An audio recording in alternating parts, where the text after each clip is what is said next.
The difficulty in writing a poem or being a poet of any kind is to find an individual voice, which is not an easy thing to do at all. And I wrote a lot of poems to sound as if they were poems by somebody else, you know.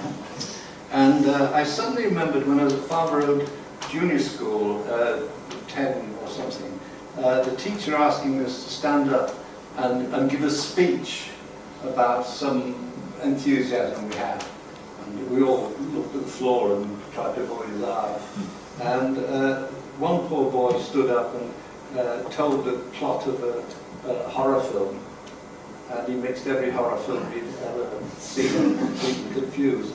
And I couldn't think of how to write this. I couldn't find the voice. And about 2 years later, it suddenly struck to me, he'd be from Liverpool. And this is just how I wrote it straight out, called horror film. So you have to imagine a boy about 10 mixing all these horror films with some of the films you would have seen, doubtless. Well, sir, first of all, there was this monster, but like he's not really a monster because in real life he's a bank clerk, sir, and he sings in this village choir. But he keeps like drinking this potion, sir, and you see him like changing his pig with black curly hairs on his knuckles. And what he does, sir, is he goes around eating people's brains. Anyway, before that, sir, I should have said, he's secretly in love with Lady Irene, who was very rich with lots of long frocks. And she has this identical sister who looks like her, sir, who keeps getting chased by this monster bulldog into these sinking sands that are inhabited by this prehistoric squid, sir, which like you can't see because the deaf and dumb bailiff with the ump on his back is travelling her specs. Anyway, before that, sir, I should have said, this Lady Irene is screaming, Henry, Henry, my beloved, save me, because she's been walled up in the dripping dungeon with the mad violence of the vaults by the manservant with the withered boots, sir. But this Henry, he can't hear her, sir, because he's too busy putting people in this bubbling acid bath to make them stay young forever, sir. But his experiments keep going wrong. Anyway, before that, sir, I should have said, a dad can't rescue either, sir, because of the army of giant ants that's eaten his castle. And the music, sir, is going ta-ra, ta-ra, boom, boom, ta-ra, sir. And Henry, my beloved, keeps giving, and the mad violence of the vault starts going funny all over the flagstones. And like Algernon said, no, not him, sir, the other one. He can't do nothing about the squid in the box because he's turning this pig with hairy knuckles. Anyway, before that, sir, I should have said, there's this huge mummy in the library. And every time he hears this music, he starts tearing off all these dirty bandages and smashing through these walls and everything. And the professor can't stop him because he's gone off his rocker and keeps rubbing his eyes and laughing off. When suddenly this vampire, did I tell you about the vampire? Anyway, before that, there's this vampire who's been dead for thousands of years, but he's a Swiss greengrocer in real life. But the iceberg his coffin's in gets all broken up, sir, when it collides with Dr. Strenkoff's submarine, sir, that's carrying the secret cargo of radioactive rats. Did I tell you about the radioactive rats? Well, anyway, sir, before that, I should have said.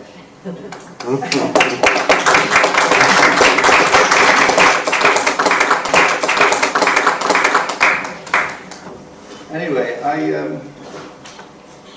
I put together a collection of about 30 poems which are all about childhood and stuff like that. And I went to see them. It wasn't published till 17 years later. Penguin or Viking rang me up and said they wanted to publish the book, which delighted me. And I had lunch with the editor, which you could do in those days. Now they don't even speak to you. And he said, what are you going to call the collection? I said, I have no idea. He said, you've got to have a title. I said, I can't think of one. I was telling him about the way I was brought up as a child in Salford Road, Amesdale, Southport, Lancashire. And he said, that's the title, Salford Road. That sounded good to me. But then I knew from reading lots of poems and books that you have to have a poem in it that had the same title as the collection. And I couldn't think of any, I didn't have one. And I was lying half asleep at the back garden in Birmingham one afternoon, and a whole verse drifted to my head from nowhere. It's like somebody whispered in my ear. And it rarely happens, that sort of thing. And I wept, you know, it's the thing. Now, the difficulty was to find another 10 verses to go with that inspiration. As Ben Jonson said, poets are made as well as born. And the verse that came to my head was like this. It said, my friends walked out one summer day, walked singing down the lane. My friends walked into a wood called Time and never came out again. You know, this is terrific, really. So this is how the poem came, Salford Road. Salford Road is the place where I was born, with a green front gate, a red brick wall, and hydrangeas round the lawn. Salford Road is the road where we would play, where the sky lay over the rooftops, like a friend who'd come to stay. The gardeners lived at 55, the Lunns with the willow tree, Mr. Poole with the flag and the garden pond, and the Harnden at 53. There was riding bikes and laughing till we couldn't laugh anymore, and bilberries picked on the hillside, and picnics on the shore. I lay in bed when I was 4, as the sunlight turned to grey, and I heard the train through my pillow, and the seagulls far away. And I rose to look out of my window, for I knew that someone was there, and a man stood as sad as nevermore, and didn't see me there. And when I stand in Salford Road, and think of the boy who's me, I feel that from one of the windows, someone is looking at me. My friends walked out one summer day, walked singing down the lane. My friends walked into a wood called Time, and never came out again. We live in a land called Gone Today, that's made of bricks and straw, but Salford Road runs through my head to a land called Evermore.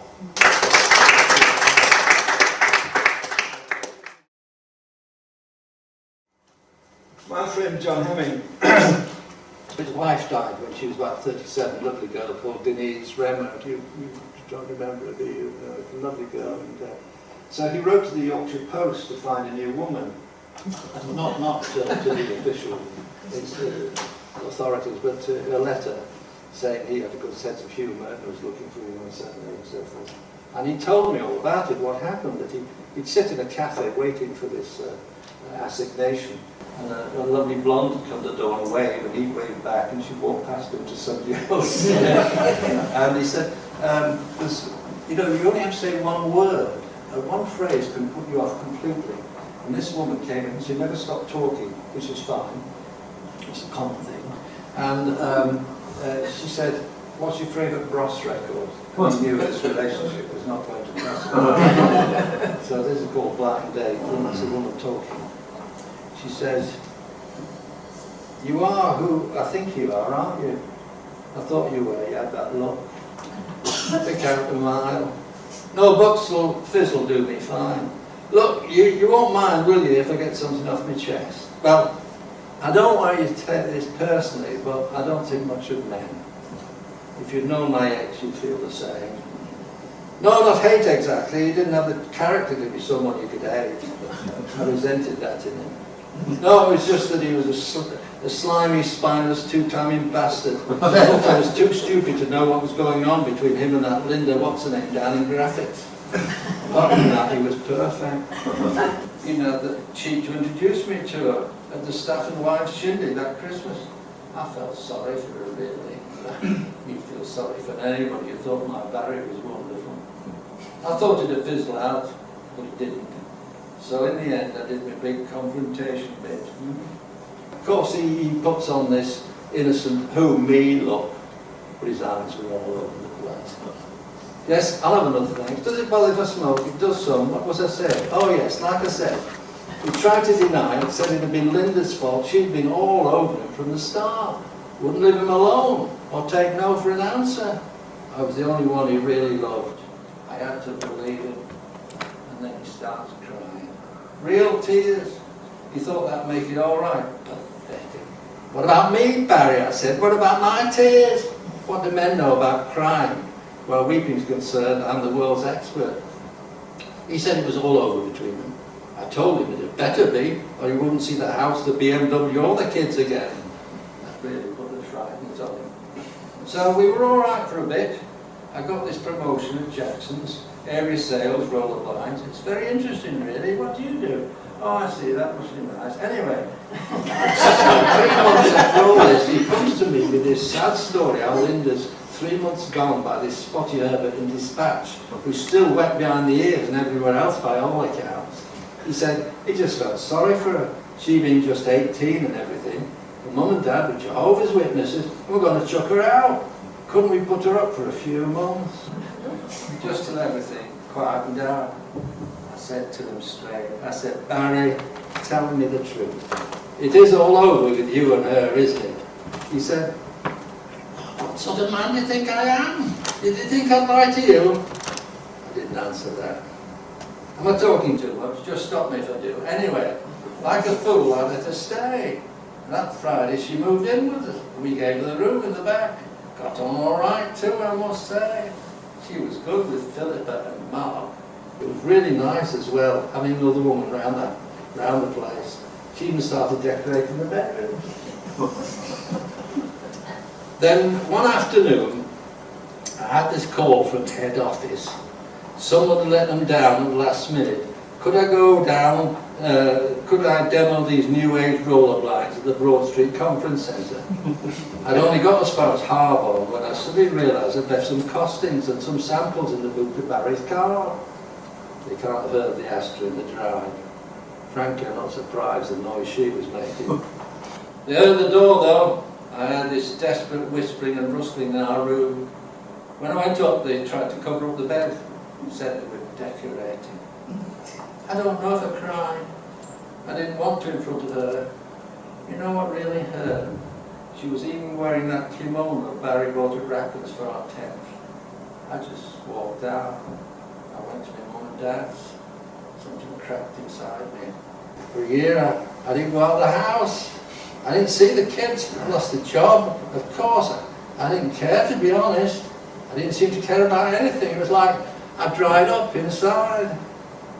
And then one afternoon, I was walking this bit of garden they had out the back and heard someone laughing in the greenhouse. Dad was standing there, all tears, leaning on his water butt. This insect sprayer in his hat, his cap had fallen on the floor.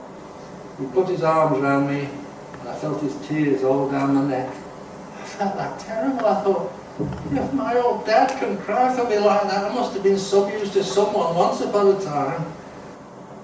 The next day I went and started searching likely jobs in red. And now I'm here, a new woman. No, I'll get these. You haven't said much. You're not the quiet type, are you? I hope you're not D. Oh, that's good. I don't like people with D. Can I ask you something? Did you mind? No, it was just I was wondering, what's your favourite Ross record?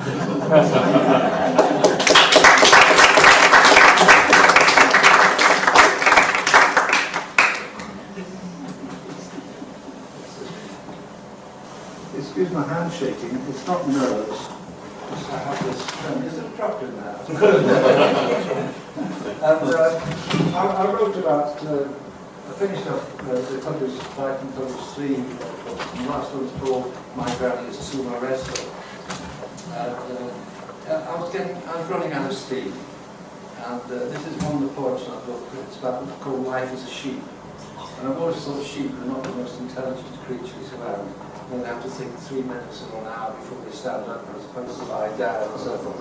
And I recite this in a kind of generic imposture. So excuse me, life is a sheep. Sometimes I stand, sometimes I sits, and then stands again, and then sits for a bit. Sometimes I wanders. Sometimes I stays, sometimes I choose, sometimes I strays. Sometimes I coughs, sometimes I don't. Sometimes I bleats, sometimes I won't. Sometimes I watch the human race, or smiles to myself, or stares into space. And when I was happy, I dance and sing, but I don't have the knack to do such things. At night I lays by the old church steeple and falls asleep by counting people.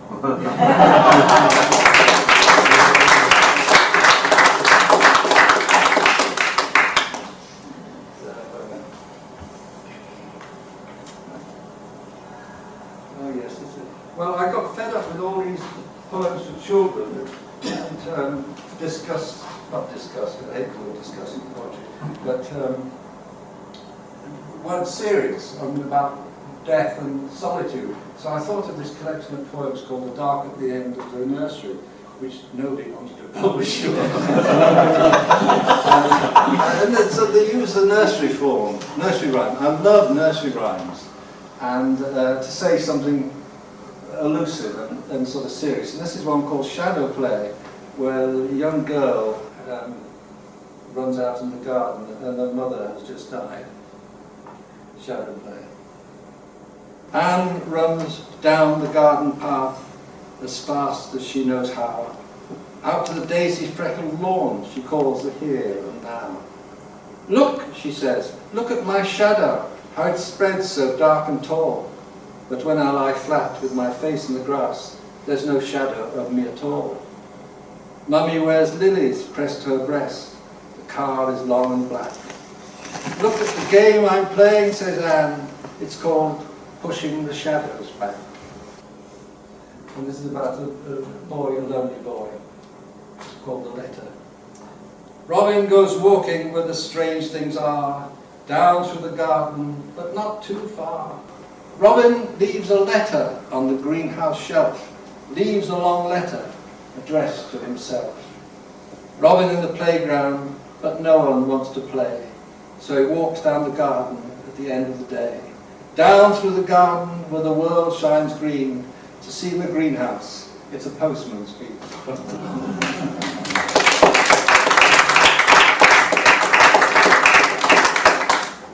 And I think, excuse me, page 59. This is written for this establishment. The assembly rooms, they had a festival or something, and they asked me to write a poem or a series of poems from them. And this is one about a thing they ran called the Classic Cinema Club. The Classic Cinema Club was a wonderful place. You'd have a beer. You remember that? Yeah. And you have the candle, and they'd show an old film from the 40s, or even a silent film. It was a lovely occasion. Do you remember that? Yes, it was lovely.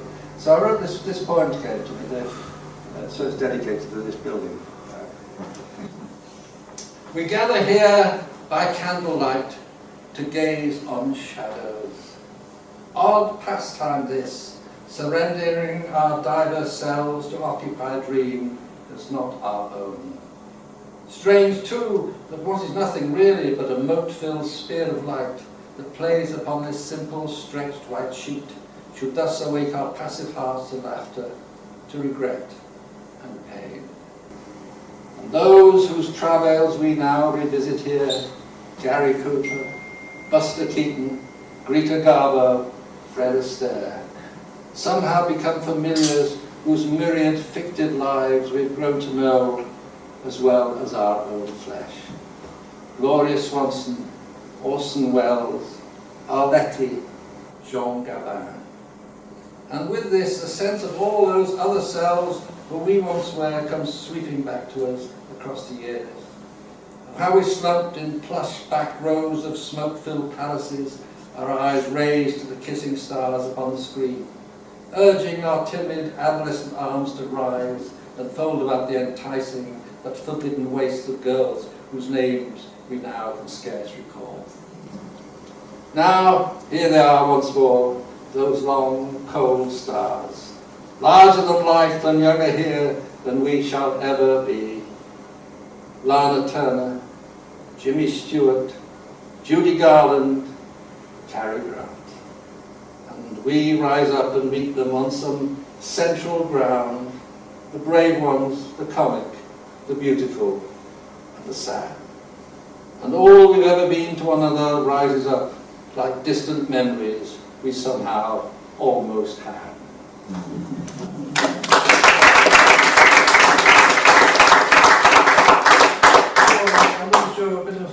which Phil over here shot many years ago, I wrote a musical about Rupert Bear.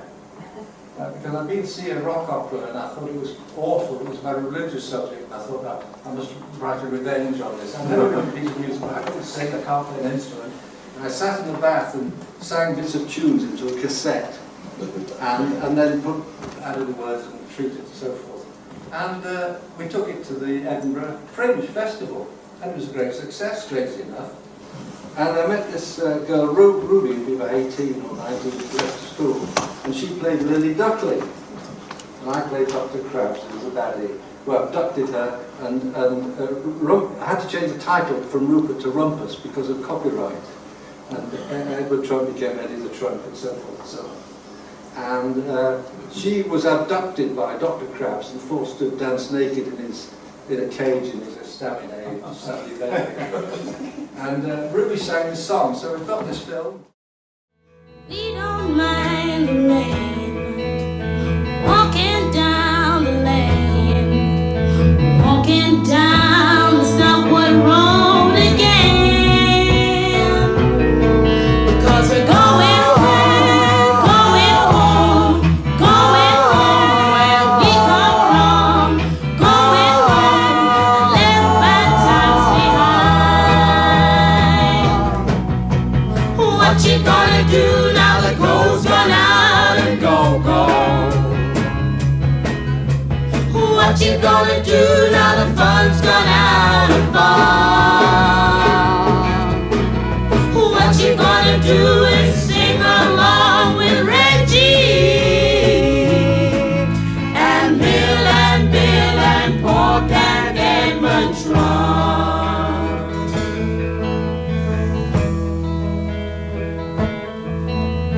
Walking in a line with these friends of mine, going where the sunshine always shines. When my husband sang upon my back, hit the road like Jack, along the track that leads us back to Stockwood Town again. What you gonna do now? The gold's gone out and go. What you gonna do now? The fun's gone out and fall. What you gonna do is sing along with Reggie and Bill and Pork and Edmund Trump. What you gonna do now? The gold's gone out and go. This is Paul Rue, who's going to help me with the next bit of proceedings. Well, I had 3 books came out, 3 books of poems, and I had 3 plays on BBC, and I started writing novels and things like that. And by that time, and I did Poetry Please, I did that for a couple of years. And what happens is that magazines write to you and ask for an interview. And some of them ask really stupid questions like, what's your favourite colour? Which character in your books would you take to a desert island? So I treat it rather less seriously than I should have done. And Paul's going to read out the questions, and I'll do the answers. Okay, this is Paul. Go. Gareth, what sign were you born under? Pisces, March 15th, Ides of March, the day Julius Caesar got his. Don't believe that stuff anyhow. I mean, Pisceans are supposed to be indecisive, and I'm definitely not. Am I? How would you describe yourself in 3 words? Shy, timid, show off. What kind of person were you at school, Gareth? Awkward, lazy, contrary, funny, repressed, and dreamy. What's the best part about being an author? Typing the N. The worst part? 5 seconds later thinking, what now for God's sake? Can you describe your ideal day? Ideal day. Wake up, sunshine, Italy, brekkie on the balcony, light and shadow, old and beautiful buildings all about me, and the sound of that lovely language drifting up. For some reason, local thinks Juventus are going to beat Everton in the Champions League final. What a pleasure to see them proved wrong. Swim, drink wine, and eat out of doors in a warm evening surrounded by witty chums. Just as we get to the pudding course, a telegram arrived from the publisher pleading for me to allow them to republish all my out-of-print novels, even though what they have to pay me will almost bankrupt them. Ah, here comes that Sophia Loren woman who's always pestering me. Who's your favourite comedian? Tommy Cooper. What do you never leave the house without? Front door keys, reading glasses, wallet, trousers. Have you ever run away from home? Sure thing. Age 2.5, leapt onto the electric train when the door said open sesame and travelled about 20 miles in the general direction of Liverpool. The trouble was, and anxiety I caused to my parents and the police and the rail service was terrible. So I did it again and again. And what advice would you give to an aspiring writer? Advice to writers: have talent. Read, observe, keep at it, be lucky, and tell it true. What is the most important lesson that life has taught you? It's always worth paying extra for good jam.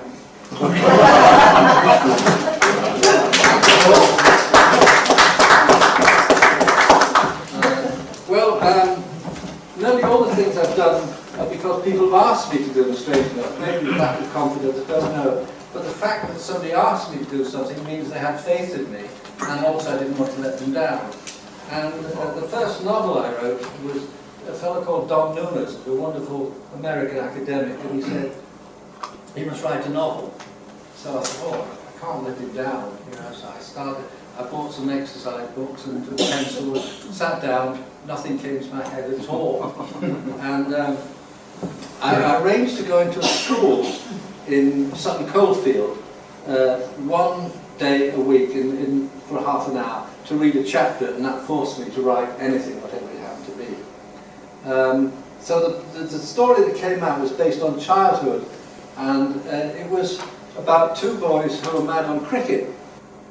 We played a form of miniature cricket in his back garden, which involved a little carved bat which we carefully did with our names written on it and so forth. And the ball was a marble, and we kept a scorecard that was in the teachers that kept of the 1932-33 body line Ashes. And the boy, his friend was called Skipper, was disabled. And this is the last chapter. And remember, this is the first novel I'd ever written in my life. So but I wrote it in the first person, which helped somewhat because I knew what the voice was. Skipper was in a ward called Sir Humphrey Stanley. He was sleeping peacefully. He looked a lot better than when I'd seen him before. He opened one eye and grinned. He reached out his hand and gripped my arm. It didn't seem to be strong anymore. I thought you were asleep, I said. He sat up in bed. Pity we never finished the series, I said. He said, yes. Good days. I said, England would have won anyway. With Larwood back, I reached in my trouser pocket. Got something for you. I took out the marble and put it in his hand. He looked at it closely, then closed his hand on it tightly. The Ashes, he said.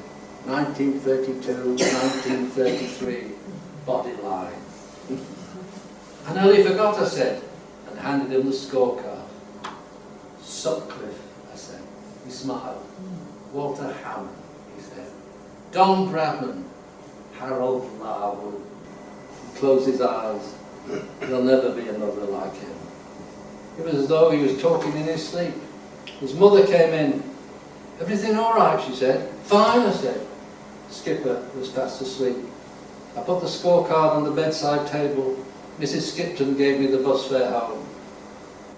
The next morning, I went back to the hospital. At the reception desk, I heard a nurse saying something that visiting hours were over. I just sneaked by. I didn't really care. I tiptoed down to Skipper's room. I dodged into a doorway and I saw the sister approaching. I opened the door quietly. There's an old man sitting up in bed.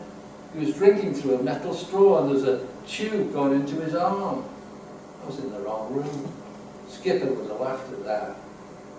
I went out and crept into the room next door. No, that wasn't it.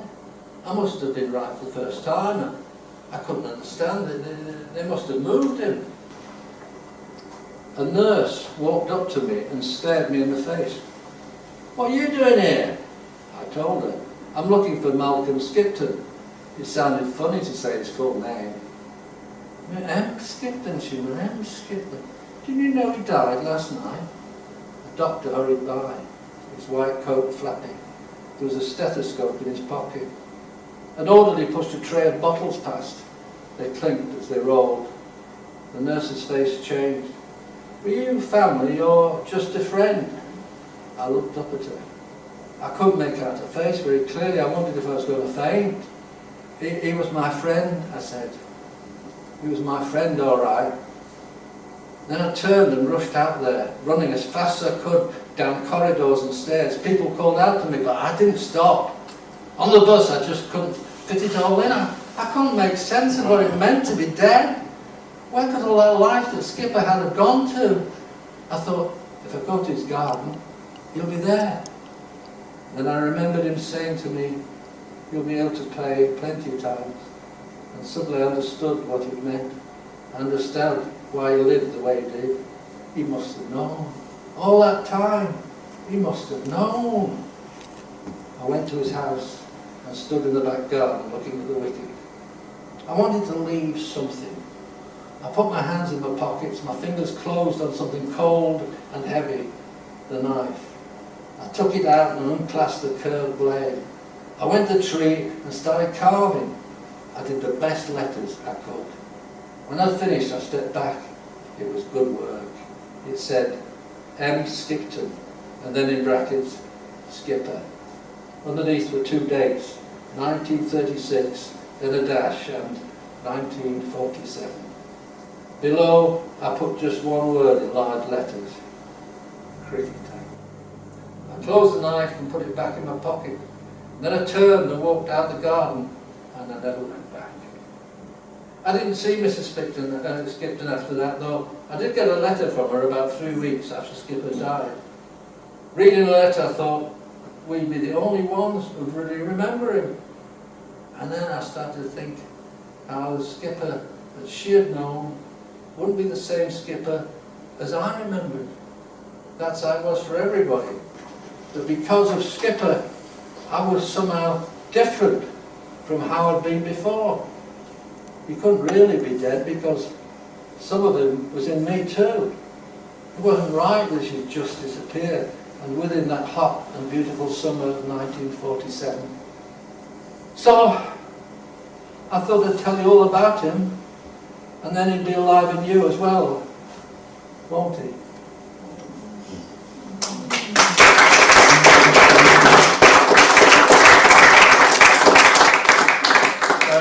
The playwriting started when I met a chap called Don Nunez, an American academic who was a wonderful, wonderful man, and no longer sadly with us.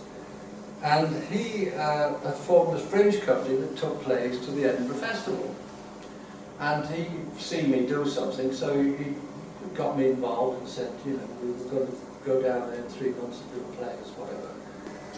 And then he rang up about a fortnight later in his very direct American way and said, Gareth, there's nothing for you. Nothing for you.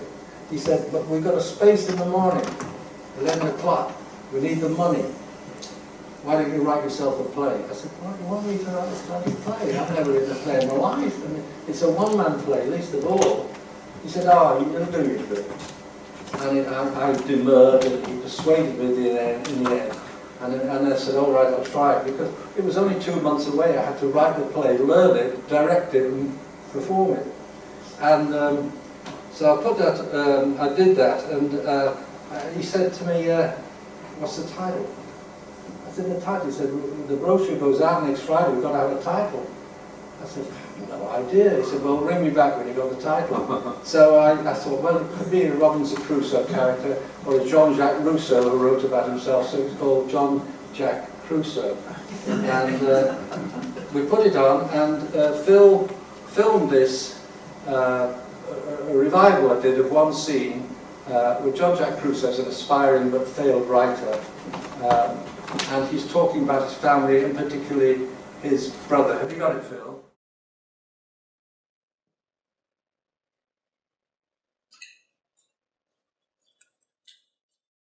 You know, in my family, there were 3 children, and only one of my brothers was a pervert. In my brother's case, the cause lay in a glass eye which appeared when he was 17. Now, between the wars, he formed an association with a diminutive but assertive daughter of an irascible estate agent from Flint, who was given to wearing large, flowery hats and high-heeled shoes. Now, that is to say, the daughter, not the estate agent. Well, he was perfectly normal in every respect, as far as one could judge from outward appearances. One night, my brother, in bending to kiss her before her front door, inadvertently impaled his left eyeball upon a large pin which had secreted in her hand, which somewhat tempered his passion. And he began screaming horribly and on, trampling heedlessly in the herbaceous border, imploring the lady all the while to take care where she trod, for he still had hopes of retrieving the eyeball and returning it to its wonted position. Well, the estate agent, he came to the door and remonstrated with my brother for rousing the neighbour. My brother, being servile and Welsh, blood torrenting from between clasped fingers, mumbled, I'm sorry, as if his guilty eyeball had inflicted importunate injury on the innocent hat. And the affair with the daughter did not flourish. Indeed, it was some years before he could bring himself to look at a woman without covering both eyes with his hands. And in the interim, he fell into a great bitterness, and revenged himself on womankind by encouraging susceptible damsels to caress his cheek, when by an agitation of the muscles he would cause his glass eye to leap into their palms, plop.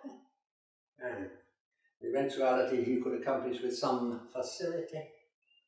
Well, as so often happens in life, dear reader, what began as an act of deliberation very swiftly became a habit, and he found himself incapable of releasing his seed unless it was simultaneously accompanied by an ejaculation of the eyeball. A habit, I may add, which is little to recommend him to the fair sex. Well, he was fortunate one day to meet a lady who shared his proclivities for the eyeball, it becoming the centerpiece of their sexual forays. And they married. She had never been Welsh.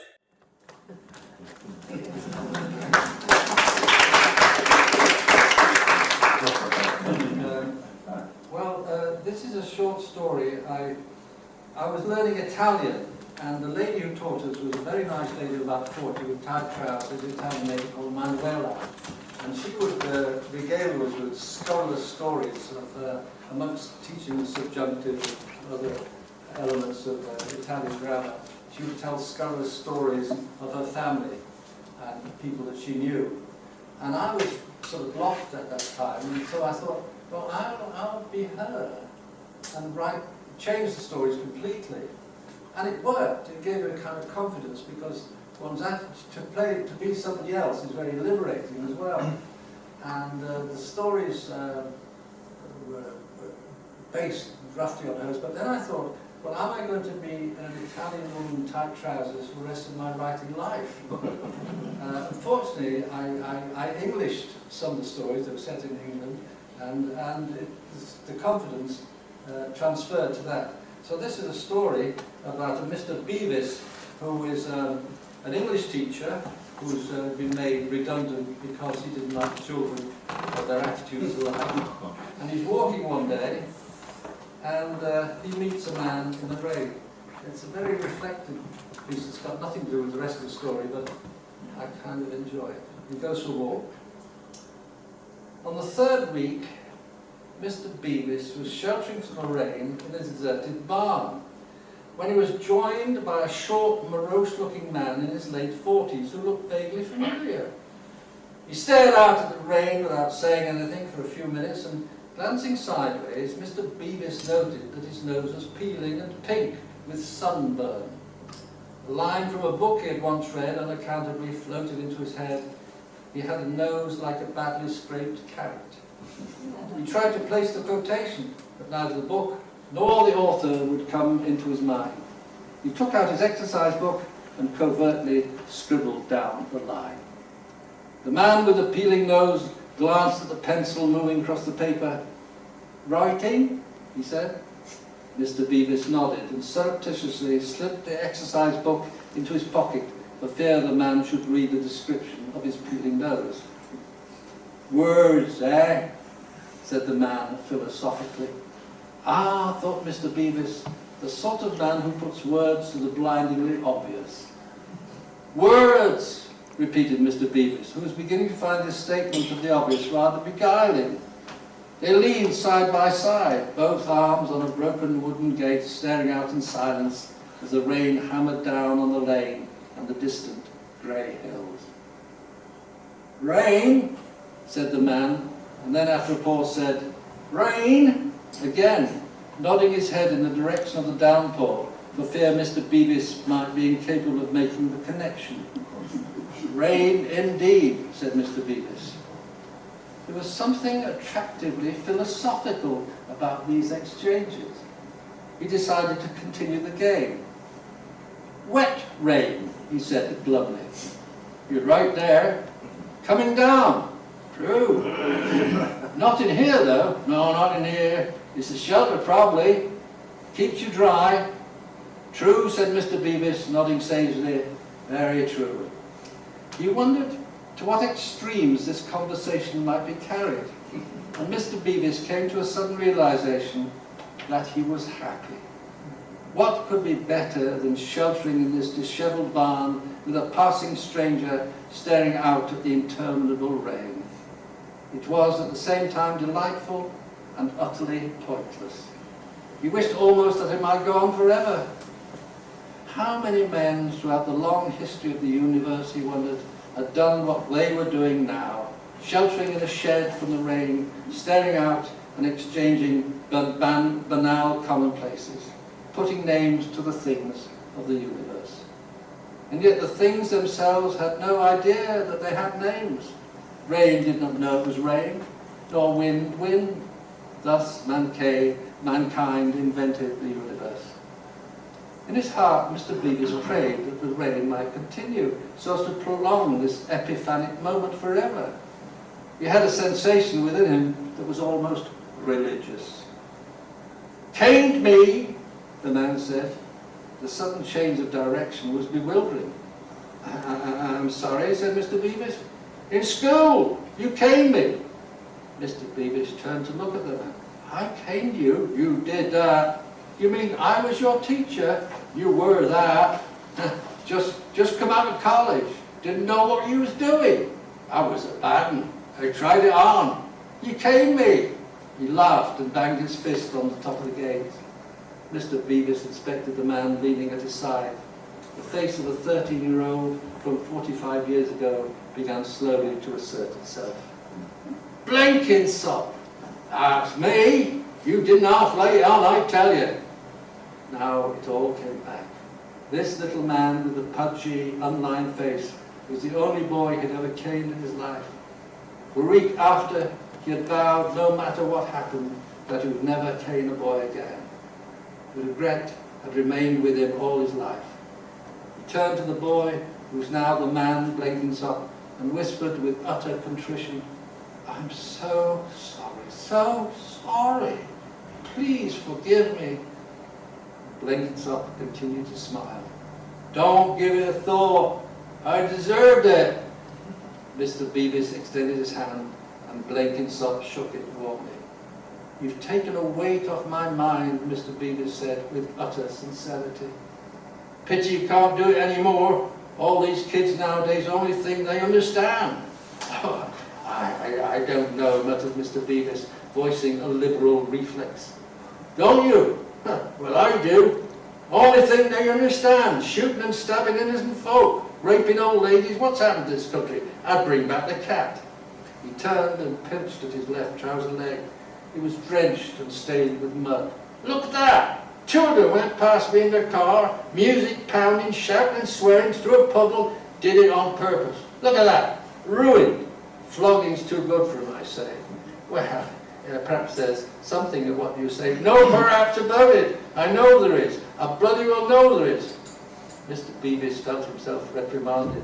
They relapsed into silence and once more inspected the rain. The rain dwindled and then gradually stopped. Huge raindrops cascaded. Huge raindrops cascaded into the roadway from the eaves of the barn and the trees. Looked like it stopped. Indeed. Well, the man said, as though with reluctance, I'll be on my merry way. He put out his hand and shook Mr. Beavis's firmly once more. Mr. Beavis felt a sudden surge of unaccountable affection for this little man with the red and peeling nose with whom he had spent almost half an hour staring out into the rain. They set off in opposite directions. A pale sun emerged, and slowly from behind the rags of cloud, "Sun!" Blenkinsop shouted, pointing skyward. "Sun!" shouted Mr. Beavis, and they both turned and walked away from one another.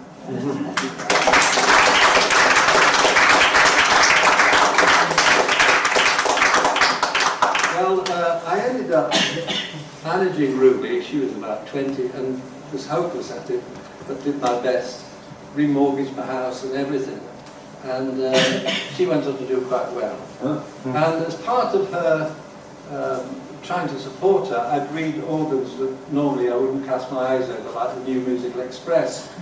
And there was an article in one about a singer-songwriter called Tom T. Hall. And there's something about him, the article intrigued me, so I bought the album.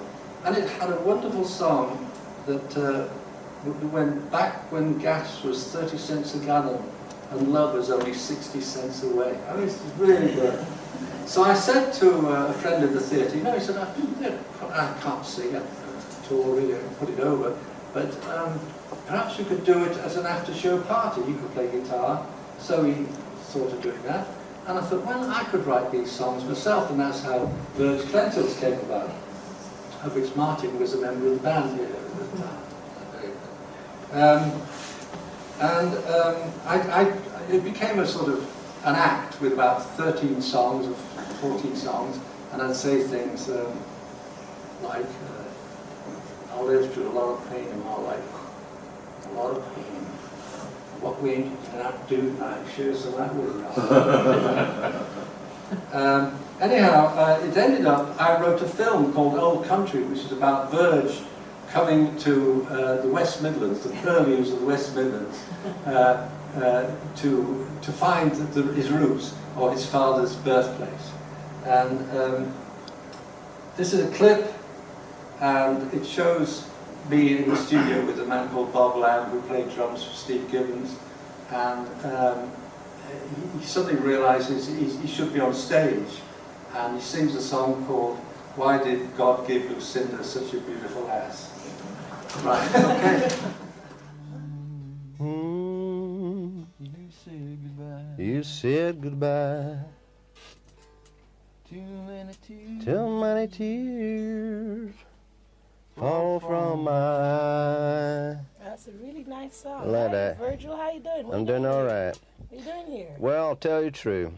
I'm looking for my roots. Looking for your roots? Well, ain't we all? We all. Ain't we all? I tell you what, I really like the way you sang that song.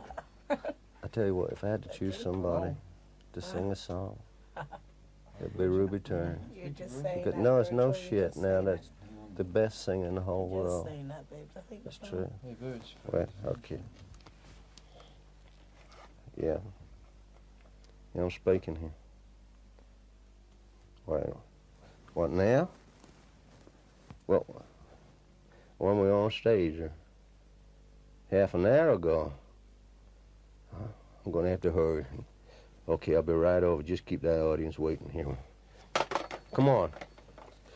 Let's go. Sing country.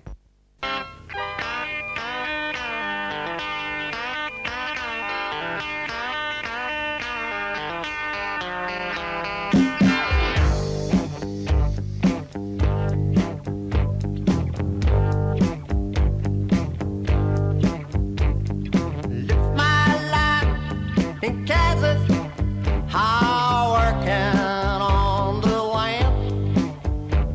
For Mr. Jobley stood for him, and I played in a country band. Been married now for 15 years, and I love my family. 5 boys, 2 girls, and a dog mean the whole wide world to me. Why did God give Lucinda such a beautiful lass? How could he do this to me? I feel weak when Lucinda walks past. That ass will be the ruin of me. Most of the things I've written, obviously, are taken from the point of view of man. And here's something that is a speech by a woman. It's a sort of Thomas Hardy piece set in the 19th century.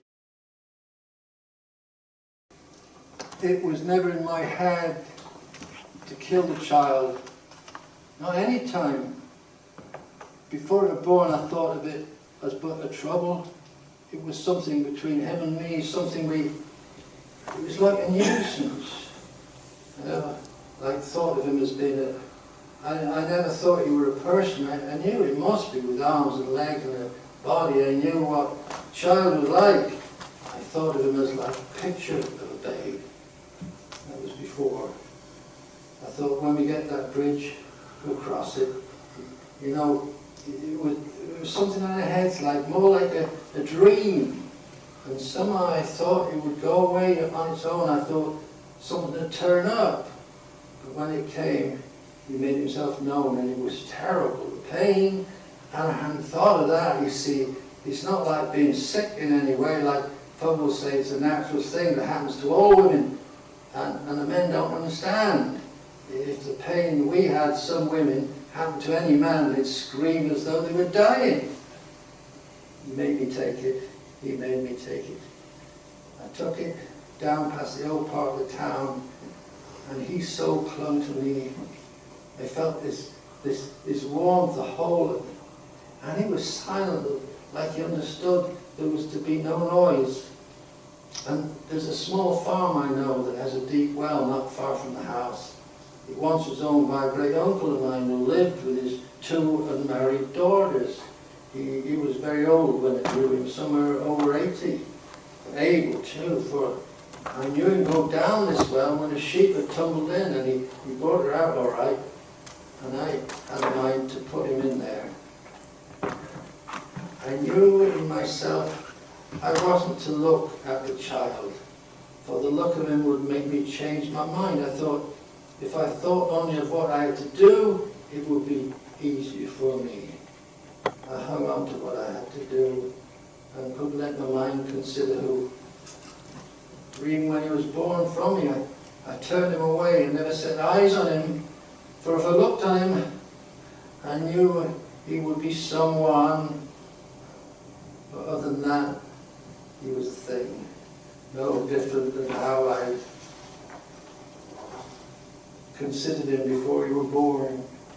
It was as if my seeing him made him live.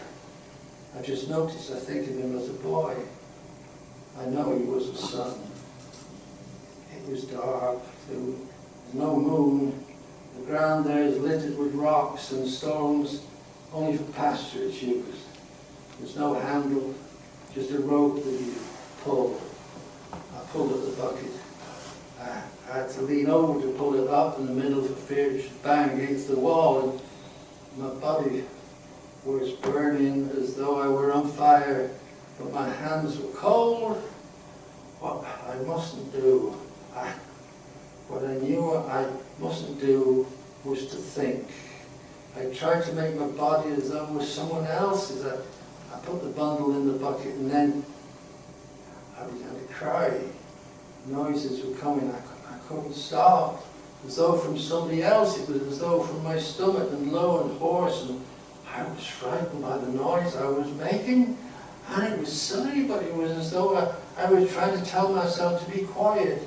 But the noise, the awful noise kept coming from me, but no tears. it was something worse than weeping, as if tears were too unimportant, too small.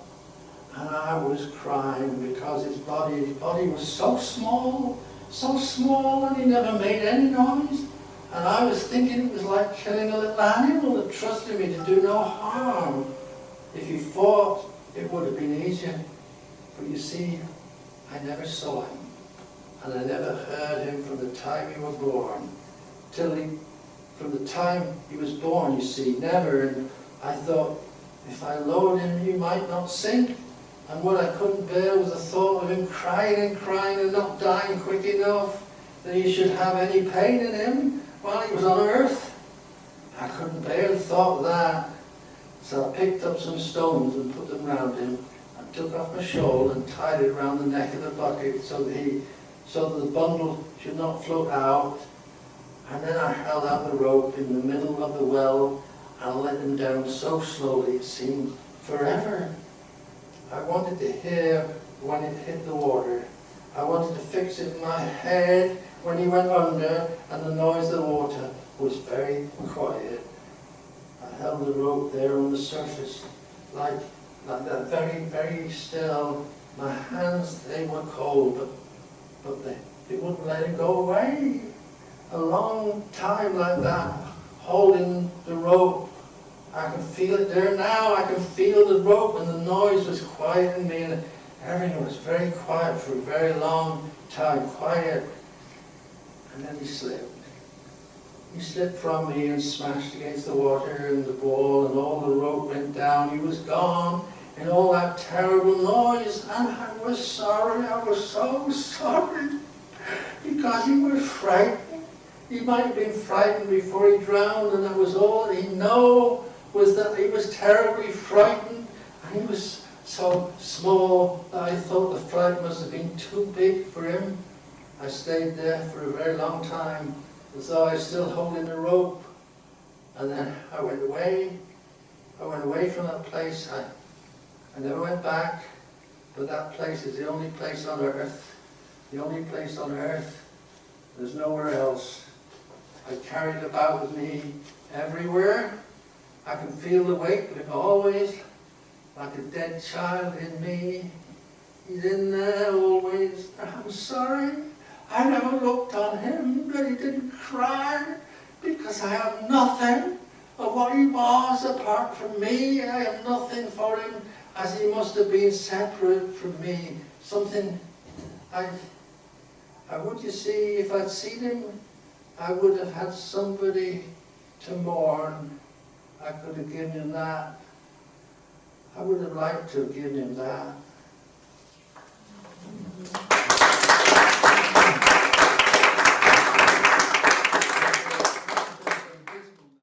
I wrote a very short poem which mentions Shrewsbury, and it's about memory. We stopped by a cornfield near Shrewsbury. A girl in a sun hat smiled at me. Then I was 7, now 62. Wherever you are, I remember you. Thanks very much.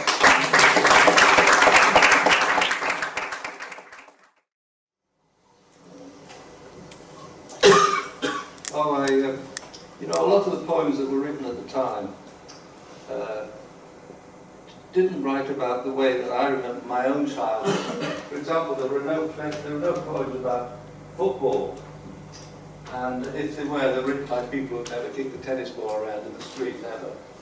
And this is a poem called Dennis Law, and you can help me out here. Do you remember Dennis Law? I'm not a Manchester United supporter, I'm a great fan of Dennis Law. And you can help me out, because when you get you'll tell by the rhyme that Dennis Law is going to arrive, and I'd like you all to join in and say with hushed awe, Dennis Law. So the poem is called Dennis Law. I live at 14 Stanhope Street, me mum, me dad and me. And 3 of us have made a gang, John Stokes and Trev and me. Our favourite day is Saturday. We go Old Trafford way and wear red colours in our coats. to watch United play. We always stand down the goal in the middle of the roar. The others come to see the game. I come for. Yes, Lord. His red sleeves slap around his wrists. He's built all thin and raw, but the toughest backs don't stand a chance when the ball's in the air. Yes, Lord. He's a whiplash when he's in control. He can swivel like an eel and twist and sprint in such a way it makes defences reel. And when he's hurtling for the goal, I know he's got to score. Defences may stop normal men, they can't stop. Yes, Lord. We all race home when full-time blows to kick a tennis ball. And Trafford Park is our backyard and the stand is next door's wall.